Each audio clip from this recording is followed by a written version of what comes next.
Next up is poet Sheila Mullen Twyman. So next I would like to bring up to the podium Sheila Mullen Twyman, who is a participant in the writing community called Poetry, the Art of Words that Miriam had introduced before. And she has her own Seamus Heaney story to tell. Please come up.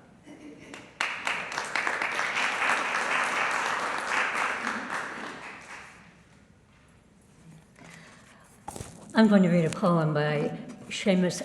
I love the name Seamus. I just like saying it, Seamus Heaney.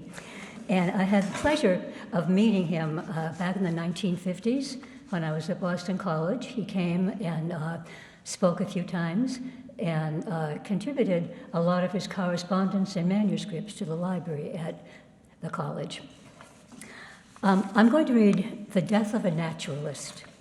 And I have to say, it talks about flax. Flax was a very, or is a very important ingredient for linen. And there was a big industry back then. I'm not sure if that's true now, is it?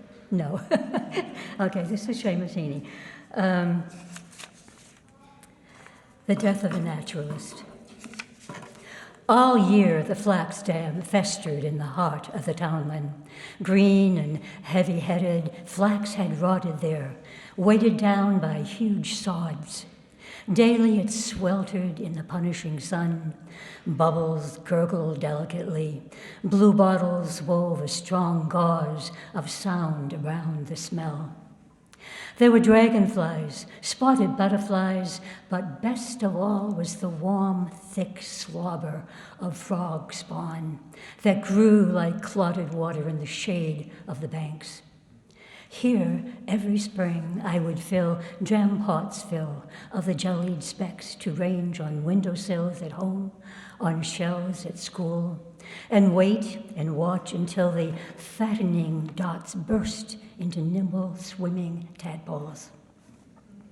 Miss Walls would tell us how the daddy frog was called a bullfrog, and how he croaked, and how Mammy Frog laid hundreds of little eggs, and this was frog spawn. You could tell the weather by the frogs, too, for they were yellow in the sun and brown in the rain. Then, one hot day, when the fields were rank with cow dung in the grass, the angry frogs invaded the flax dam. I ducked through hedges to a coarse croaking that I had not heard before. The air was thick with a bass chorus. Right down the dam, gross-bellied frogs were cocked on sods. Their loose necks pulsed like sails. Some hopped. The slap and plop were obscene threats. Some sat poised like mud grenades. The bloodheads farting, I sickened, turned, and ran. The great slime kings were gathered there for vengeance. I knew that if I dipped my hands into the spawn would clutch it. Thank you.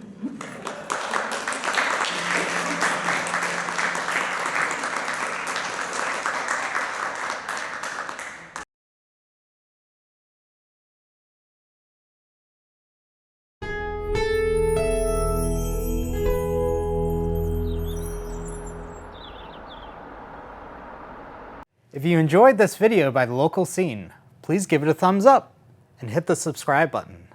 Thank you for watching.